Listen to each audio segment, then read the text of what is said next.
Assalamualaikum warahmatullahi wabarakatuh. Selamat siang, salam sejahtera buat kita semuanya. Apa kabar Bapak Ibu? Mudah-mudahan semua dalam kondisi sehat walafiat. Alhamdulillah pada pertemuan kali ini kita akan membahas tentang ekspektasi kinerja konselor di sekolah. Sesuai dengan request dari panitia yang ingin membahas tentang bagaimana sih ekspektasi kinerja konselor di sekolah saat ini. Seperti yang kita pahami Bapak Ibu ya, banyak sekali atau ada beberapa kendala yang dialami di sekolah. Di antaranya ada konselor yang tidak mendapat jam di kelas, ada yang konselor diberikan tugas menjadi wali kelas gitu ya, atau konselor malah mengajar mata pelajaran gitu, yang mana itu bukan tupoksinya, atau sebaliknya ada guru mapel malah memberi atau mengajar gitu ya, guru mapel malah mengampu bimbingan dan konseling atau sebagai konselor ya. Jadi banyak sekali permasalahan yang terjadi di beberapa sekolah tentunya ya. Nah, Bapak Ibu, jika kita membahas tentang ekspektasi kinerja konselor di sekolah, ya tentu saja yang namanya konselor, kita sebagai konselor itu harus memiliki program kerja, ya harus memiliki program kerja. Program kerja, ya bagaimana sih menyusun program bimbingan dan konseling? Kita bahas dulu tujuannya ya di dalam membahas program kerja ini, yaitu menggunakan hasil asesmen untuk merancang program BK, lalu menyusun program tahunan dan menyusun program semester. Itu nanti yang akan kita bahas ya, karena memang ini yang sering ditanyakan ketika pelatihan ya. Pada umumnya guru-guru BK itu ya menyusun program itu kebanyakan copy paste ya dari sekolah lain. Nah, di sini padahal kondisi sekolah itu sangat berbeda, satu sekolah dengan sekolah yang lain. Nah, nanti akan kita bahas semuanya.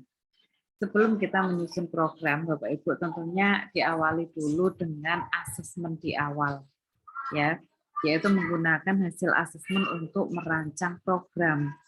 Bagaimana sih menggunakan hasil asesmen ini untuk merancang program ya? Jadi asesmen atau analisis kebutuhan konseli yang pertama yaitu analisis kebutuhan dan permasalahan konseli didasarkan pada hasil need assessment ya. Jadi di awal Bapak Ibu lakukan dulu need assessment, nanti akan diketahui apa sih permasalahan yang dihadapi peserta didik saat ini ya.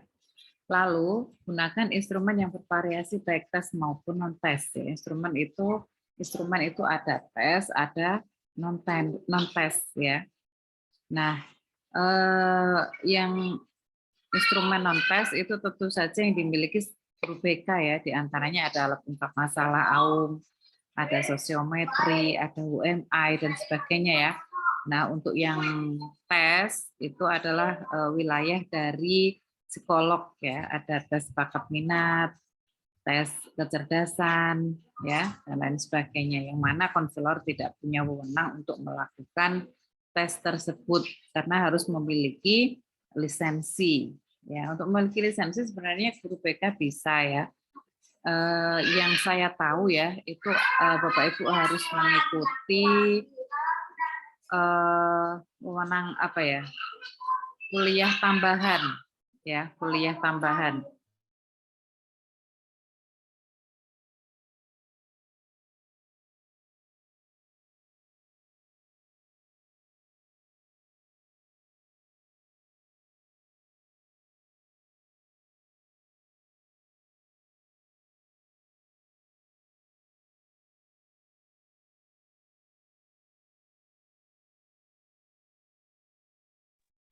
Mohon maaf Bapak Ibu ya, ada iklan sebentar ya. Jadi analisis kebutuhan dan permasalahan konseli didasarkan pada hasil need assessment ya. Tadi sampai mana? Mohon maaf. Ya, jadi menggunakan instrumen ya yang bervariasi baik tes maupun non tes ya. Lalu data ini ya instrumen tes maupun non tes ya. Tadi kita sampai di instrumen tes ya. Instrumen tes ini guru BK harus punya lisensi untuk melakukan ya. Yang saya tahu itu ada di Universitas Negeri Malang dan Padang ya. Itu ada tes sertifikasi ya. Nah, itu Bapak Ibu ya, kalau Bapak Ibu ikut studi tambahan ya, tentu Bapak Ibu bisa melakukan tes psikologi di sekolah masing-masing. Nah, selama ini guru-guru itu untuk tes ini biasanya bekerja sama dengan lembaga tertentu untuk mengadakan tes psikologi. Ya, dari hasil tersebut dianalisis ya sebagai kebutuhan ya. Jadi dianalisis hasil tes tersebut untuk mengetahui permasalahan apa ya yang memerlukan pelayanan untuk memenuhi atau menanganinya. Gitu ya. Contoh saja misalkan Bapak Ibu di awal menyebarkan angket sosiometri. Dari hasil sosiometri dianalisis. Ternyata di kelas 10A ada anak yang terisolir. Ya, di kelas 10A cenderung berkelompok atau gap. Kira-kira apa yang harus dilakukan oleh Bapak Ibu? Nah, itu kan mulai dimasukkan di program kerja yang Bapak Ibu susun, ya. Jadi permasalahannya ada anak yang terisolir, ada siswa yang cenderung berkelompok gitu ya. Nah, kira-kira langkah apa yang akan kita lakukan? Itu mulai disusun di dalam program kerja, ya. Kapan akan kira-kira kalau ada permasalahan seperti ini apa yang akan saya lakukan? Apa layanan apa yang akan saya berikan? Ya, apakah konseling individu, konseling kelompok, bimbingan kelompok atau apa? Sesuai dengan jumlah siswa yang mengalami masalah tersebut. Kalau misalkan hanya satu orang berarti kan konseling individu. Kapan akan saya lakukan? Nah, itu kan mulai ditulis di program kerjanya. Itu ya, Bapak Ibu ya. Mungkin saya pindah tempat dulu.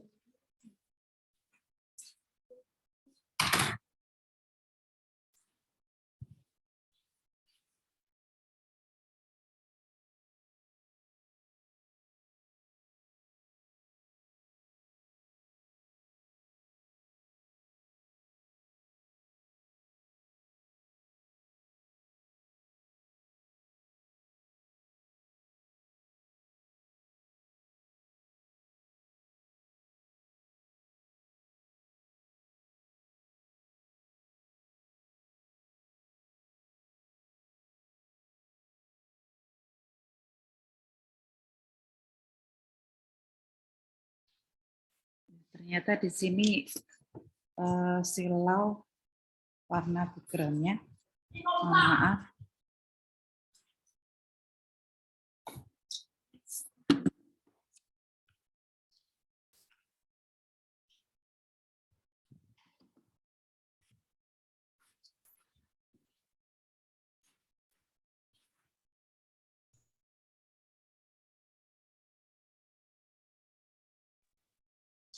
Jadi itu ya Bapak Ibu, yang pertama analisis kebutuhan dan permasalahan konseli, gunakan data instrumen baik tes maupun non tes lalu dianalisis ya. Nah, berikutnya pada saat menyusun program yang harus dilakukan Bapak Ibu adalah menganalisis kondisi sekolah ya. Jadi mengidentifikasi berbagai sarana prasarana ya, lalu mengidentifikasi jumlah seluruh sekolah, siswa, mengidentifikasi jumlah guru BK di sekolah itu ada berapa, dan merumuskan implementasi bagi program pelayanan BK. Ya. Dan Bapak Ibu juga perlu menganalisis kebijakan sekolah ya dan peraturan yang berlaku. Ya, yaitu yang pertama mengidentifikasi kebijakan, mengidentifikasi peraturan-peraturan, lalu merumuskan implikasinya bagi program pelayanan BK. Ya. Berikutnya mencermati, ya, menganalisis pelaksanaan program sebelumnya. Ya, apakah program yang dilakukan itu sudah berjalan? Kalau berjalan, kira-kira faktor pendukungnya apa, dan itu yang nanti akan dipertahankan. Jika masih belum berjalan atau gagal, berarti kira-kira perlu kita perbaiki, gitu. Di mana letak kegagalannya, nanti kita perbaiki di semester berikutnya. Ya. Jadi Bapak Ibu cermati keefektifan dan keefisienan pelaksanaan, mencermati keterlaksanaan dan kualitas, temukan faktor pendukung dan penghambat. Lalu hasil analisis ini digunakan sebagai refleksi bagi konselor untuk memperbaiki dan meningkatkan secara kontinu penyusunan program BK di sekolah. Ya. Nah, lalu berikutnya kita penguatan ya, kegiatan asesmen ini merupakan langkah awal dan sebagai dasar dalam penyusunan program. Ya, nah, hasil asesmen itu dapat digunakan untuk mengasesmen kebutuhan dan permasalahan, lalu asesmen kondisi sekolah, baik kondisi fisik maupun personal, lalu asesmen kebijakan sekolah dan peraturan yang relevan, asesmen pelaksanaan program, hasil serta faktor pendukung dan penghambat program sebelumnya. Nah, berikutnya bagaimana sih kita menyusun program tahunan selama ini? Kira-kira bagaimana Bapak Ibu menyusun program tahunan selama ini? Ya, yaitu merumuskan rasionalnya dulu. Ya, sebelum Bapak Ibu menyusun program tahunan itu diawali dulu menyusun rasional. Rasionalnya yaitu keberadaan pelayanan BK ini sebagai bagian integral dari implementasi kurikulum dan sebagai salah satu program untuk menjawab tantangan dampak perkembangan ilmu dan teknologi dan perkembangan sosial budaya.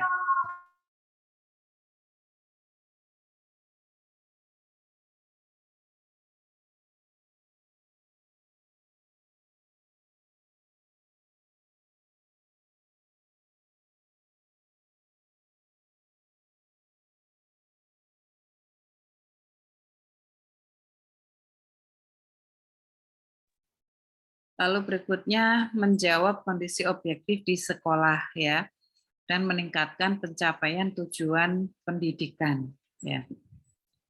Ini cara merumuskan rasionalnya, lalu merumuskan visi dan misi. Nah, visi dan misi BK ini harus sejalan dengan visi misi sekolah. Visi BK itu terwujudnya kehidupan kemanusiaan yang membahagiakan melalui tersedianya pelayanan bantuan dalam pemberian dukungan perkembangan dan pengentasan masalah agar peserta didik berkembang secara optimal, mandiri, dan bahagia. Nah, misi BK ini meliputi misi pendidikan, pengembangan, dan pengentasan. Agar visi misi pelayanan BK sejalan dengan visi misi sekolah, maka sajikan terlebih dahulu visi misi sekolah, kemudian rumuskan visi misi program pelayanan BK. Nah, ini cara merumuskan visi misi. Lalu mendeskripsikan kebutuhan konseli. Tadi Bapak Ibu kan sudah menyusun atau melaksanakan need assessment ya. Setelah itu dideskripsikan kira-kira kebutuhan konseli itu apa. Dari alat ungkap masalah ya, ternyata ada anak yang tidak percaya diri. Nah, itu kan di list permasalahan anak-anak itu apa. Tadi ada yang terisolir dari sosiometri itu ditulis semua, dideskripsikan ya. Karena kebutuhan konseli ini merupakan bagian penting dan menjadi dasar dalam penyusunan program BK. Ya, jadi kita menyusun program itu dari need assessment, beda dengan guru mapel ya. Mohon maaf kalau guru mapel kan memang mengajar itu sudah ada modulnya, harus sesuai dengan KIKD-nya gitu ya. Tapi kalau konselor bekerja itu sesuai dengan hasil need assessment-nya. Ya, konselor harus need assessment dulu di awal. Tahu dulu kondisi peserta didik, kebutuhannya apa, permasalahannya apa, itu nanti yang akan kita tulis di program. Ya, makanya di BK itu tidak ada yang namanya silabus. Yang ada adalah action plan. Ya, jadi permasalahan itu kita tulis apa yang akan kita lakukan, itu namanya action plan. Kalau silabus itu kan dari materi dulu. Ya, lalu dibuat silabus. Tapi kita bukan dari materi, tapi dari permasalahan peserta didik, ya, itu. Lalu kebutuhan konsili sebagai hasil analisis dari hasil asesmen harus dideskripsikan secara jelas, ya. Lalu deskripsi kebutuhan konsili dipilah baik bidang maupun format, ya. Jadi dipilah-pilah ini nanti masuk layanan klasikal, kelompok atau konseling individu. Ya, itu tergantung dari jumlah yang memiliki masalah tersebut atau yang akan diberikan layanan. Ya, kalau misalkan permasalahan itu satu kelas gitu, berarti ya layanan klasikal. Misalkan di kelas 10A anak-anak membutuhkan ini ya layanan studi lanjut ya. Lalu deskripsi kebutuhan ini perlu disusun dalam sebuah tabel yang sekaligus mendeskripsikan tema. Ya, nanti kita buka contohnya seperti apa. Lalu bagaimana merumuskan tujuan? Ya, tujuan program pelayanan BK ini merupakan harapan yang akan dicapai yang juga sebagai acuan penyelenggaraan program. Ya, jadi ditulis tujuan-tujuannya, ya tujuan di dalam program BK itu seperti apa, ya. Terus berikutnya mengidentifikasi bidang layanan. Ya, di dalam bimbingan konseling itu kan ada 4 bidang, pribadi, sosial, belajar, dan karir. Kalau misalkan contohnya tadi permasalahannya tentang siswa yang tidak percaya diri, nah itu berarti termasuk bidang layanannya apa? Ya, apakah pribadi, sosial, belajar, atau karir? Ya, ini nanti kita tulis di program tersebut. Lalu Bapak Ibu juga menyusun rencana operasional, ya. Rencana operasional ini langkah untuk menjamin terlaksananya program secara efektif, ya. Terus seluruh kegiatan sasarannya siapa ya. Jadi yang pertama strateginya dulu, strategi lalu bidangnya apa, sasaran kegiatan itu siapa, waktunya kapan, ya durasi dan tempat. Misalnya tadi ada siswa yang tidak percaya diri, akan saya berikan layanan konseling individu. Ya, itu menggunakan apa? Strateginya apa? Bidang layanannya apa? Apakah pribadi, belajar, sosial, karir? Lalu sasarannya itu siapa? Waktunya kapan? Nah, ini kan perlu ditulis di dalam program kerja, durasi waktu, tempat pelaksanaannya di mana, gitu ya.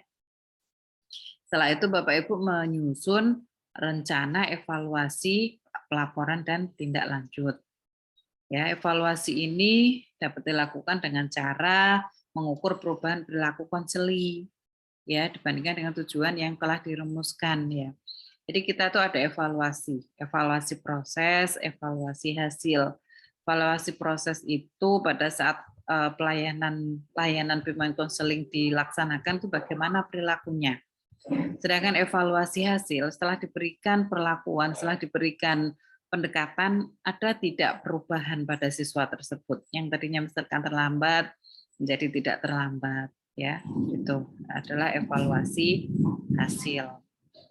Lalu di dalam program itu Bapak Ibu juga perlu merencanakan anggaran biaya, misalkan home visit, ya berapa biaya transportasinya, atau misalkan Bapak Ibu ingin melengkapi ruangan BK, nah itu kan perlu juga dibuat rencana anggaran biaya, atau mengundang psikolog ke sekolah, ya itu juga perlu disusun, ya. Nah dari sini dapat disimpulkan Bapak Ibu ya, program tahunan itu ada 12 ya, isi dari program tahunan itu ada rasional, ada dasar hukum pelaksanaan bimbingan konseling di sekolah itu seperti apa, lalu visi misi, lalu deskripsi kebutuhan, tujuan, komponen program, bidang layanan, rencana operasional, pengembangan tema, rencana, pelaporan dan tindak lanjut, serta anggaran biaya, serta sarana dan prasarana. Nah, dari 12 komponen tersebut, yang 7 itu sudah teridentifikasi pada saat Bapak Ibu melakukan asesmen. Ya, deskripsi kebutuhan itu kan sudah ada tujuannya, komponen program, bidangnya, rencana kegiatan, action plan, pengembangan tema, sarana dan prasarana. Yang 7 itu sudah ada pada saat Bapak Ibu melakukan need assessment. Ya. Nah, setelah Bapak Ibu menyusun program tahunan, berikutnya menyusun program semester. Ya. Nah, komponen program semester itu mengikuti 4 ini ya, BK komprehensif ya. Kalau dulu kan BK 17 plus ya, saat ini menggunakan BK komprehensif yang meliputi layanan dasar, layanan peminatan, responsif, dan dukungan sistem. Nah, layanan dasar ini berkaitan dengan pengembangan keterampilan, pengetahuan, sikap, ya, baik dalam bidang pribadi, sosial, belajar, maupun karir yang diperlukan dalam pelaksanaan tugas-tugas perkembangan peserta didik. Ya. Nah, lalu layanan peminatan, ya, layanan peminatan dan perencanaan individual ini, Bapak Ibu sejak kurikulum 2013 ya, ini peminatan ya atau penjurusan di SMA itu dilakukan di kelas 10 ya, di kelas 1 SMA. Sebelum kurikulum ke-13 kan penjurusan itu ada di kelas 2 SMA. Nah, tentunya di sini Bapak Ibu, peminatan di SMP itu sangat-sangat dibutuhkan.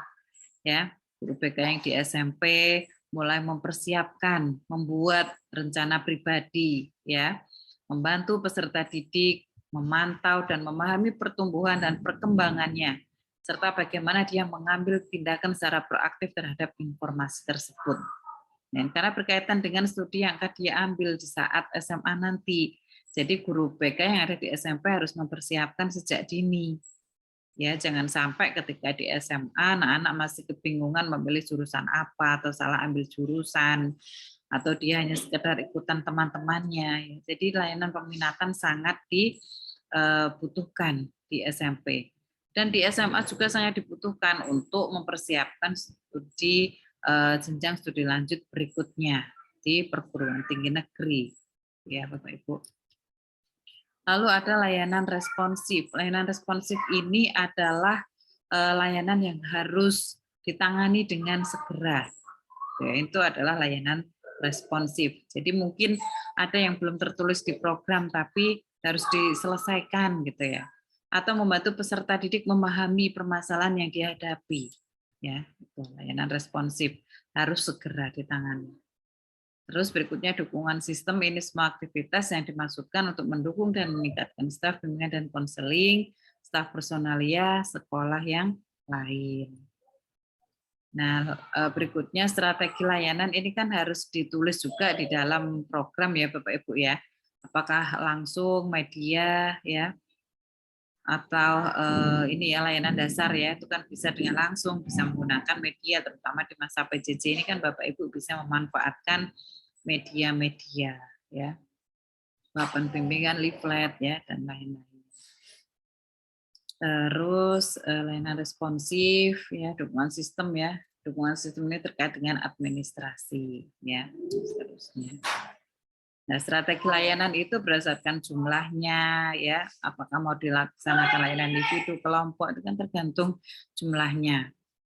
Dan jenis intensitas ya, bimbingan, konseling atau advokasi. Nah, cara komunikasinya tatap muka atau melalui media. Ya, ini bisa dua-duanya. Nah, ini Bapak Ibu ya, evaluasi program. Evaluasi itu evaluasi proses dan evaluasi hasil yang sudah kita bahas tadi ya. Kalau evaluasi proses itu pada saat layanan itu berjalan, evaluasi hasil itu setelah layanan itu diberikan. Ya. Kira-kira setelah diberikan layanan, apakah ada perubahan ya pada peserta didik? Itu evaluasi hasil. Jadi evaluasi bisa tes ya, bisa dengan menggunakan non-tes. Ya. Ini cara-cara mengolahnya Bapak Ibu ya. Ini akan kita bahas di pertemuan berikutnya. Yang sementara ini kita masih membahas pada bagaimana menyusun program bimbingan dan konseling. Nah, di folder itu juga sudah saya siapkan ya Bapak Ibu. Di sini ada alternatif contoh ya, bagaimana Bapak Ibu menyusun program kerja. Lalu bagaimana sih bentuk contoh evaluasi konseling kelompok, bimbingan kelompok, konseling individu, layanan konsultasi klasikal ya, bagaimana sih contohnya ya, alternatif contoh evaluasi. Jadi ini hanya alternatif contoh. Bapak Ibu bisa mengembangkan sesuai dengan kondisi sekolah masing-masing.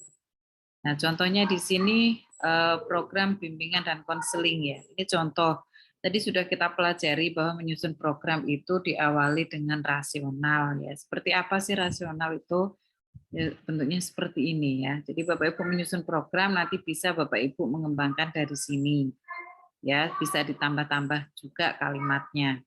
Rasionalnya dulu ditulis di awal, lalu dasar hukumnya, yang memperkuat keberadaan BK di sekolah itu apa saja selain Permendikbud nomor 111/1.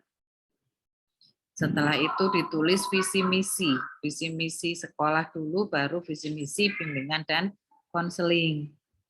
Lalu deskripsi kebutuhan. Ya, tadi kan Bapak Ibu sudah melakukan need assessment, lalu ditulis deskripsi kebutuhannya, ya pribadi, sosial, belajar atau karir.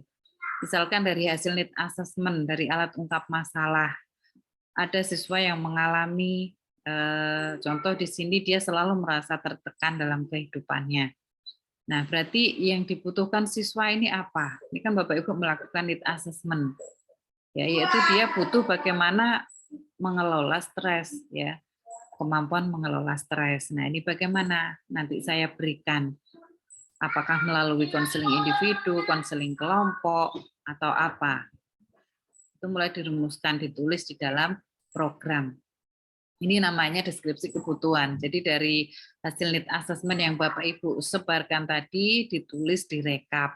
Ya, ini nanti dijadikan dasar dalam penyusunan program. Lalu deskripsi kebutuhan sarana prasarana, kira-kira apa yang masih kurang di ruangan Bapak Ibu ya, ditulis. Lalu tujuan ya, bidang pribadi, sosial, belajar, karir tadi ya. Masalahnya tadi di atas apa kan dipindah ke sini, kemampuan mengelola stres. Rumusan tujuannya memiliki kemampuan mengelola stres dan seterusnya, itu ditulis semuanya di sini. Ya, terus Bapak Ibu tulis komponen program mulai dari layanan dasar, peminatan, ya, 4 bidang tadi, responsif dan dukungan sistem ditulis semuanya di sini. Ini juga ada alokasi waktu Bapak Ibu, ini di POP sebenarnya juga sudah ada ya. Ini yang saya buat di sini contoh SMP. Di panduan operasional itu ada yang untuk SMA, SMK. Bagaimana sih alokasi waktunya gitu ya. Terus bidang layanan, bidang pribadi, belajar, sosial, karir, itu ditulis penjelasannya di sini. Nah, ini Bapak Ibu tulis dulu action plan ya, ini action plan. Jadi kita tuh tidak silabus ya, kita membuat action plan. Sekali lagi kita sangat berbeda dengan guru mapel karena landasan kita menyusun program adalah need assessment permasalahan siswa. Setelah dianalisis dibuatlah action plan. Dari permasalahan yang ada kira-kira apa langkah-langkah yang akan saya lakukan, gitu ya. Contoh di sini di bidang pribadi, ya materinya perubahan fisik remaja. Kenapa saya ambil tema ini? Karena dari hasil need assessment ada beberapa siswa yang mengalami kecemasan dengan perubahan fisik yang dialaminya, gitu kan ya. Jadi ditulis di sini. Metodenya bagaimana? Medianya apa? Nah, media ini Bapak Ibu yang membedakan tatap muka dengan PJJ gitu ya, adalah bedanya itu di media yang Bapak Ibu gunakan. Bentuk programnya tetap sama, RPL-nya tetap sama. Bedanya adalah menggunakan media apa, itu yang membedakan program di masa PJJ dengan program di online gitu ya. Menggunakan media apa. Jadi ditulis dulu action plan-nya. Terus setelah itu Bapak Ibu ini bentuknya program semester ya, ditulis. Lalu ini pengembangan tema atau topik ya, itu dikaitkan dengan SKKPD ya. Mempersiapkan diri menerima dan bersikap positif ya. Ini di SKKPD ya. Misalkan dari hasil DCM presentasi tertinggi poin tidak percaya diri. Nah, ini disesuaikan. Bapak Ibu buka SKKPD-nya. Ini masuk tugas perkembangan yang keberapa. Kaitkan dengan SKKPD baru nanti bisa dikembangkan tema atau topiknya ya, yaitu perubahan fisik remaja. Ini contohnya banyak sekali di bawah ini ya Bapak Ibu. Lalu sarana prasarana, anggaran biaya, ya semuanya ditulis. Ya.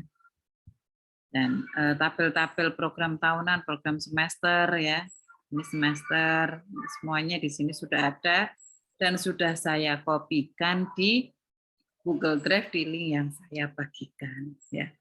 Demikian Bapak Ibu yang bisa saya sampaikan, kurang lebihnya saya mohon maaf.